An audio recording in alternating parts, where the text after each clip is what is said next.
Assalamu alaikum. In this video, Photoshop change background color to white. Okay, I see this background. First of all, select quick selection tool and select object or anything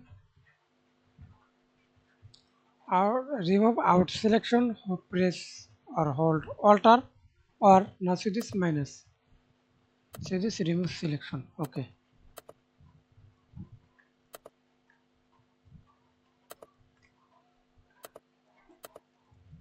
And click repaint it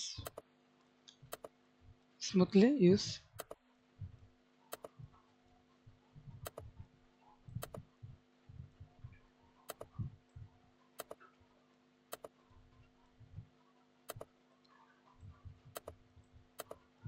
selection layer mask.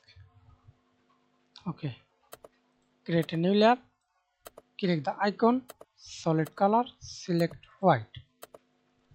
Thanks for watching video. Please subscribe to my channel, like, comment, share.